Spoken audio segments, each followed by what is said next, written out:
is the oil pressure sensor or oil pressure sending unit. Okay, let me show you. If you have K24 engine, that will sensor will look like this. Okay, this one. So this is not compatible with the this grip. Let me show you on a K20 engine. This is okay. This is the oil pressure unit. This was a K20, but during the shipment the sensor broke. Look at this parts. Okay, that's why I tell you again and again that sometime you have to use different sensor. Okay, so you should be prepared to swap the sensor or the grips. Okay, so this is the one K20 grips will look like, and that will just bolt on to this sensor. Okay, the K20 sensor will look like this.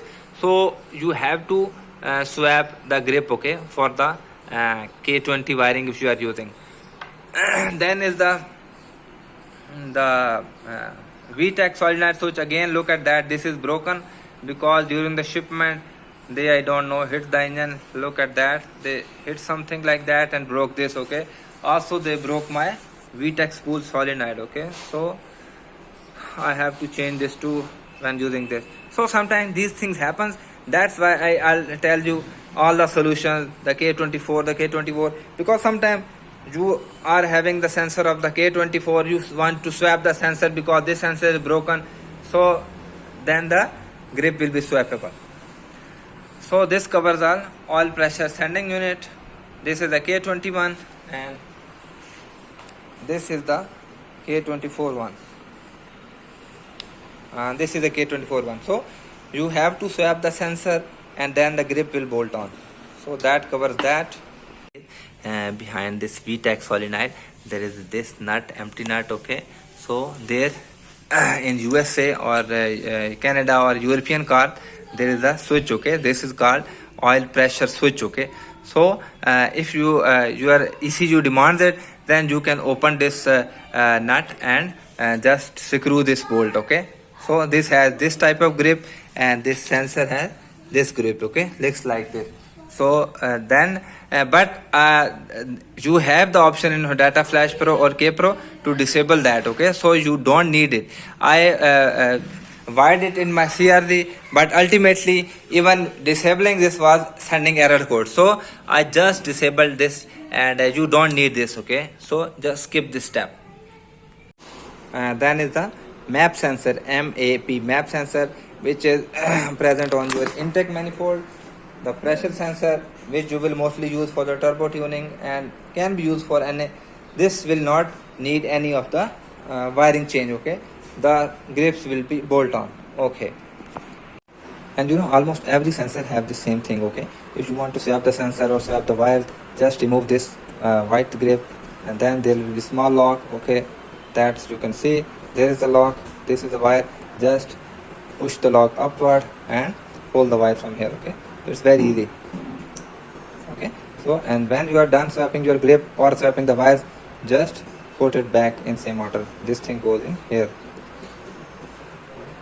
Okay, so that is very easy to swap the sensor grip or just swap the wires. Okay, and I like my own handmade tool. Okay, this is just a pointed but slightly hard. Okay, these things are okay, but they are very delicate. Okay, look at them, they usually bend themselves. Okay, with the wiring, look at that. So sometimes these work, but sometimes look at that, this is already bent. Okay, this is very okay. Next is the crank sensor. Okay, this is very important sensor present here. This is the crank pulley and this is the crank sensor. So this has a different, the K24 and the K20, although the sensors are swappable, the grips are not. Okay, let me remove this grip and show you how the grips look. Okay, on the left side is K21. Okay, and the right side is K24 one. Look at that central position. Okay, this position of this thing, this whatever you call this is slightly down on the K24 one, so the grip won't be compatible. So you will have to swap the grips. Again, the method is very simple. Just remove this plastic with a pointed tool and then extract the wires. Okay, from behind and insert them into K24 sensor grip. If you are using K24 engine, okay, that will come with your K24 crank sensor, of course, but sensors are same, just the grips are different. Another thing you will note that the K24 one has signal wire in middle, okay, and this is the power, the yellow black, this is the signal wire, the blue one, and the brown black is the ground, okay. In K24 this is different, okay. In K24 the signal is going from the top right, okay, the bluish one, and center is ground, and then from right, top right is the power. So if you are using a K20 ECU and wiring, you will just change the wiring according to the sensor, okay. I will show you the diagram. So that is very easy. Just when you are swapping the grips, just insert it as I show you in the diagram. So that's cover the crank sensor, okay. If you only have a crank sensor but don't know which crank sensor it is, K24 or K20, then the K21 have this small plastic extension on the downward. The K21s have this in the center. Similarly on the grip, that portion which bolts over to that is this one, downward, okay. This is K24, okay. So the sensor has also this plastic portion on the downward instead of central, okay. The K21 has these plastic on the center, okay. So that's how you tell it is a K24 or K20 map sensor, okay. But the manufacturers look at that, it's Mitsubishi something like that, RA, okay. So that does not matter. The main thing is you will see this grip, okay. This one is down, not in the central, okay, in the K24. Okay, the lower radiator coolant sensor, because this radiator you are using of the Honda Fit and CRZ, so the coolant sensor will be the same, and this usually the K series wiring will bolt on over this sensor. If not, just use your CRZ grip and swap the wires over, okay. So then on the oxygen sensor, the primary and the secondary, or the AFR sensor, or the sensor which is after catalytic converter, I will cover those wiring when we will do the main wiring grip, okay. The C124 grip and the Honda and the Civic grip, okay. So those wiring will be covered in that. And of course here is your the transmission sensor, okay. As I emphasized on in part 1, you should buy a transmission which has the speed sensor on the front, okay. So then this will be just bolt on. But if you have bought a transmission which is older than 2005, which have the sensor over the back side, okay, so in those transmissions this grip will not work, because this grip works on 5 volt and those sensors need 12 volt, okay. So that will not be compatible. So what you will have to do is, don't need to panic, and just you will add a switched power 12 volt power source, okay. When we will do the main wiring grips, there will be a lot of 12 volt power, okay.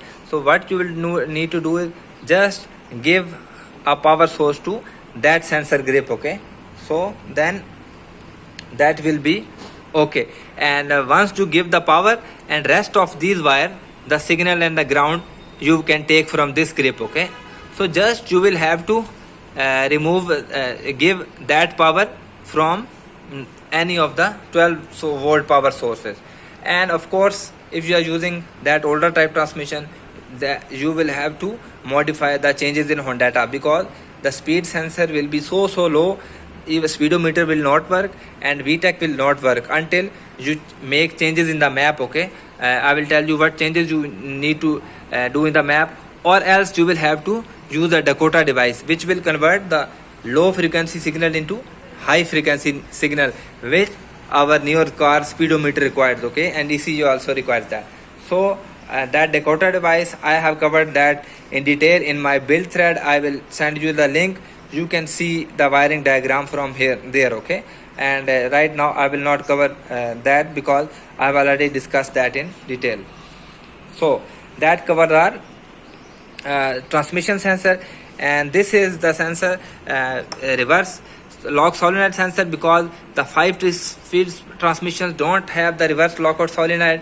six speed needs because the sixth and the reverse are on the back side. That's why people sometimes mix the sixth gear with the reverse. Okay, so that can be disastrous when you are going on highway speeds. Okay, so that's why they gave this reverse lock solenoid.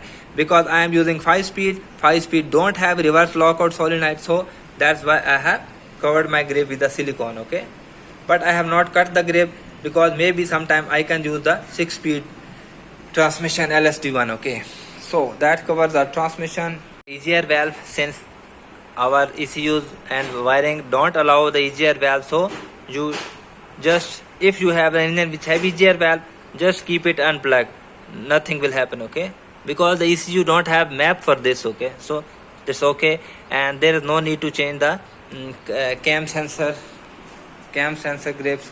These are all compatible. Okay, the cam sensor 1 2 compatible, coolant sensor compatible. I think I have covered all the sensors. Okay, so that covers our sensor wiring, and next we will be wiring the O2 sensor along with the wiring of the C124 grip with this grip, and wiring of this A grip of the CRZ or the FIT. That will cover our almost 80% wiring. Then remains will be immobilizer and the immobilizer and OBD2 port. So that will cover our 100% wiring. I think maybe next 2 episodes that will be finished. So I hope you like the video, subscribe and share, and bye bye.